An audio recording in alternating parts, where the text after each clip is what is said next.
Just about time to rock as toe gets ready to meet leather. And with the terrible towels waving wildly, we are underway from Pittsburgh. And we will not get a run back here to start. It's a touchback, and it will come out to the 25. So out come the Steelers now for their first drive. And they will be led out by their second-year quarterback. And when you watch Kenny Pickett play, you see a young man who got better every season in college and really blossomed in his final campaign, took his game to a new level, and made him a first-round pick in the NFL.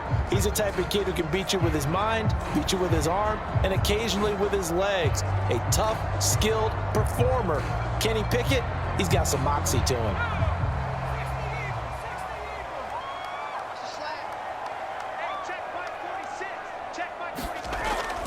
Pickett now to throw off the play fake. A throw left sideline falls incomplete.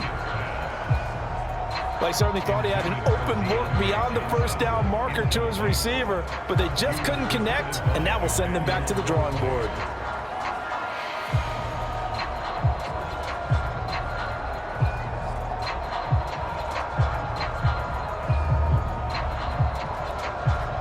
Following the incomplete pass, here they go again. 2nd and 10 from the 25. Here's Pickett.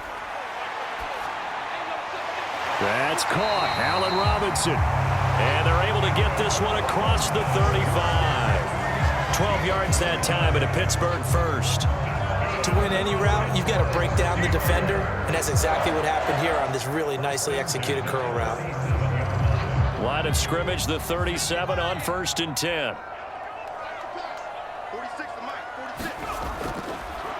A run with Harris out of the shotgun. And he'll fight forward on the straight-ahead running for just a couple of yards. 2nd down. They suspected that it was a power play up the middle coming at them, and boy, were they right.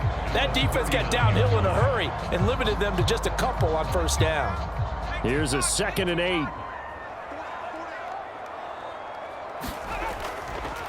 Now here's another carry for Harris. And he'll muscle his way up to the 43 for a pickup of right around 5. Brandon, all things considered, they have to feel pretty good about getting that type of a gain, considering the blitz that they just had against them. 3rd and 3. Pickett. And he will not be able to hang on through the contact. It's incomplete. The coverage strong, and now it's 4th down. Well, they've got man coverage on the outside, and my scouting report on these DBs tells me that they love to take matters in their own hands. They want man coverage, not zone. And there was good coverage there that forced the incompletion.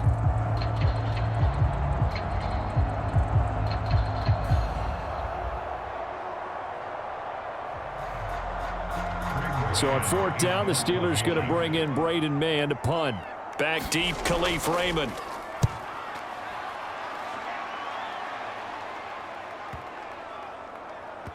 Oh, and what a play on special teams here. This is going to be down inside the 5, all the way down at the 2-yard line. And he's got to be fired up about that effort. I don't think he could have walked out and placed it any better than where he ended up putting the football. That was excellent. So here are the Lions now backed up for their first drive.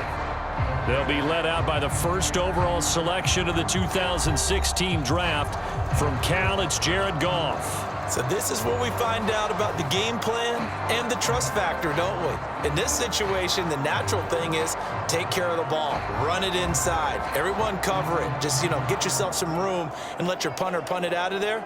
But when you've really got a QB you can trust, you might want to take a little shot early and try and create some space.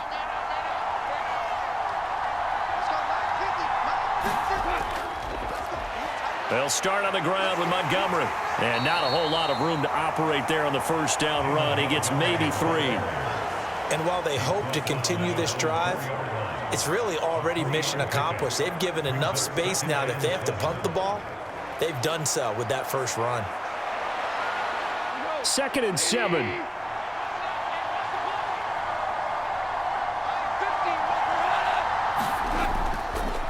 Going up the gut, Montgomery. And from the 4, they get it to the 8 on a pickup of 4. Typically, we think it's the strong safeties that are better tacklers, especially closer to the line of scrimmage amidst traffic. But in this case, how about the free safety coming up and making the big-time play? In search of 4 yards here to pick up the first down. Goff now looks to throw. Work in the middle of the field, and he's got a man complete. And he is going to have a Lions first down as they're able to get the third down conversion. And Brandon, from our time in college football, where receivers weren't running the traditional NFL route tree, one thing they did learn, find open areas, find soft spots, and set up and catch the ball. And I think we just saw that there. Yeah, we saw that indeed, picking up the first. Now they can breathe a little easier, some room to operate as they've got it 1st and 10 now out past the 20. From the gun, here's Goff. And that's going to be incomplete. Too tough to hold on to that one. It's 2nd down. Well, anytime he reads man coverage, I don't think it's going to be the only time he'll try and hit that route to the outside in this game. He'll test the perimeter, but that time they were up to the challenge. Now a 2nd and 10.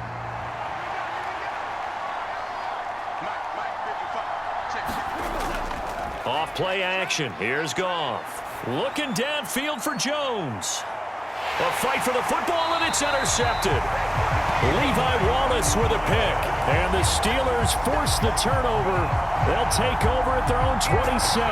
Well, his arm strength never an issue, but this one winds up in the wrong hands. Oh, the coverage here is just terrific because when it's done really well, sometimes you can't distinguish whether it's the receiver or the defensive back the ball's intended for.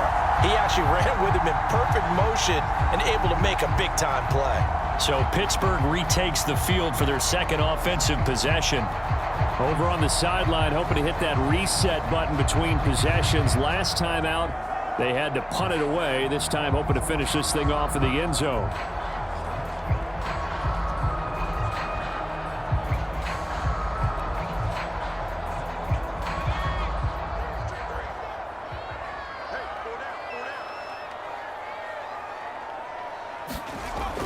They'll start on the ground with Harris, and he'll fight forward on the straight-ahead running for just a couple of yards. 2nd down. Certainly a nice job there by the defense rallying to the football and getting him on the ground, but I think the play gets made by the defensive front because if they can't get upfield, their job is to go ahead and get low, almost get into a ball sometimes, stack things up, and make it difficult for the runner to find a hole. Harris going to get it again on 2nd down. And able to stay on his feet past the 30 to about the 33-yard line. Some of the most unselfish players on any football team, defensive tackles, because we ask them to just eat up blocks and allow other people to make tackles. But when he can make a play himself, as we just saw there, that's a big day. Looking to throw, Pickett. And that's going to be incomplete. The contact there enough to jar that ball free, and it brings up 4th down. Not a great start dropping his first target, but let's face it, it won't be his last chance because he'll get opportunities to make up for that one throughout this game.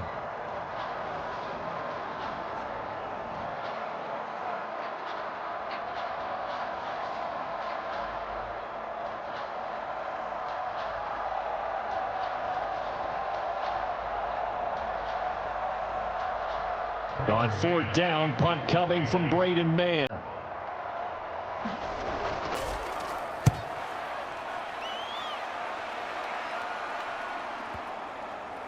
And a nice job here on special teams. This will be down inside the 10 at the 8-yard line. Well, someone's going to be happy with that effort. You know who else is going to be happy? His defense. Absolutely. He's created a very long field for that offense to try to traverse. And he got some help from Mr. Football there, checking up nicely. Good English on that punt.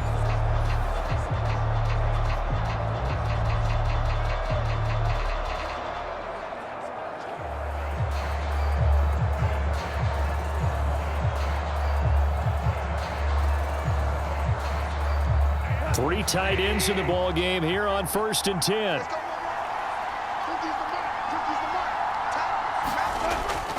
To Montgomery to begin the drive.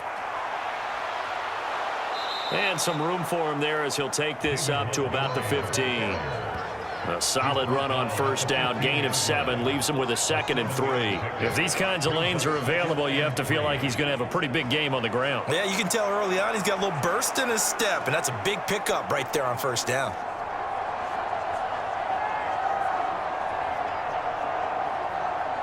Second down and 3.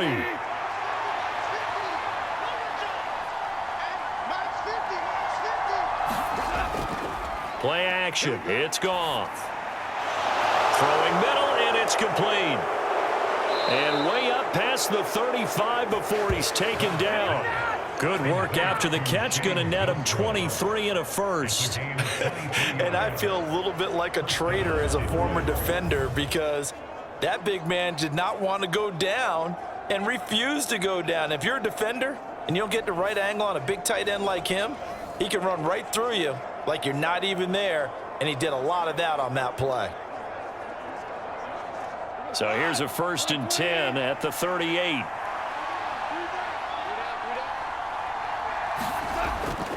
They'll try the middle with Montgomery. And he takes this up right near the 45-yard line. It's a 7-yard carry to set them up with a 2nd and 3. You often say that sort of opens the playbook now, 2nd and short. What do you think, early shot here? I like where you're going. Obviously, we've been together for a while because you know me. I want to take that shot early and loosen things up.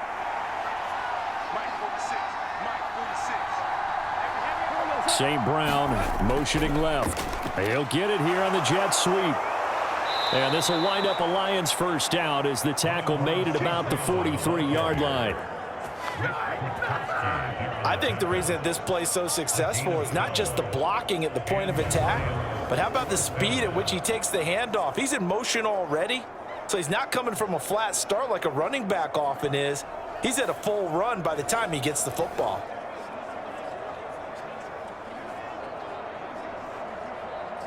Operating out of Steeler territory now. Here's 1st and 10 at the 43. Up the middle, it's Montgomery. And very little there. He might have gotten a yard. Yeah, I think he got a yard to the 41. Oh, there's plenty of traffic waiting for him up the middle. But give him credit, he tried barreling through anyway. They're fortunate to get a yard out of that one. Counting down toward the midway point in quarter 1. They'll try the air now with Goff. And that's to Amon-Ra St. Brown. And he's going to be out of bounds down around the 35-yard line. Call it a gain of 6 on the play. And now we've got a 3rd down and 3.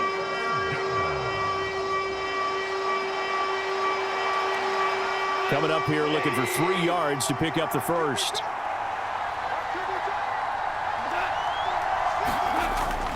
They'll run it. Here's Montgomery. And he'll be tackled about 2 yards shy of the line to gain. A 1-yard pickup leads to 4th down.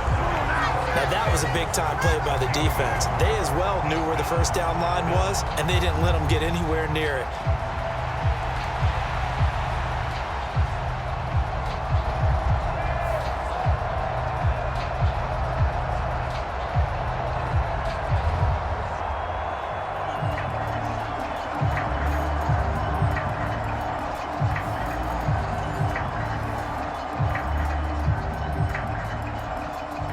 Would have been right at about a 52-yard field goal try, but no, they are going to go for this thing on 4th down. Montgomery, they'll run for it.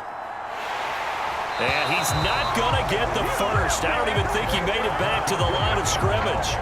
The Lions turned away on 4th down.